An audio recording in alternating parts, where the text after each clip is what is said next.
இன்னொரு பைத்தியத்தை ஒன்று இறக்கி விட்டுருக்காங்க, விஜய் ரசிகர்களுக்கு பொண்ணு கொடுக்கூடாது. ஏன் பைத்தியம்னு சொல்றேன்னு தெரியுதா உனக்கு? இப்படி அவனாவது போய் இதை ப்ரெஸ் மீட் கொடுப்பானா?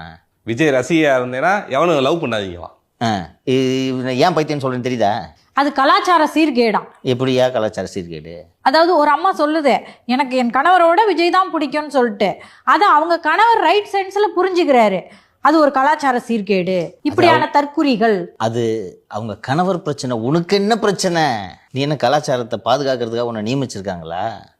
அரசாங்கம் நியமித்த கலாச்சார பாதுகாவலரை ஏன் பைத்தியம்னு சொல்றேன்னு தெரியுதா? இது மாதிரி பைத்தியங்களெல்லாம் இறக்கி விடுறாங்க. அப்புறம் இந்த சோன் பப்படி வியாபாரியும் அந்த இது போன சேனலில் உட்காந்துக்கிட்டு உலக அரசியலோடு இதை ஒப்பிட்டு பேசுவார்கள். எல்லாமே நீங்கள் நரேட்டிவ் என்னன்னு பார்த்தீங்கன்னா, விஜய் அரசியலை விட்டு ஓடணும்.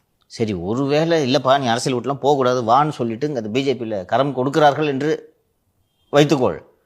அந்த நேரத்தில் ஐயோ அந்த உதவியும் எனக்கு வேண்டாம் என்று தனிமைப்பட்டு போய் நிற்க வேண்டும் என்பதுதான் இவர்கள் அத்தனை பேரின் நோக்கம்.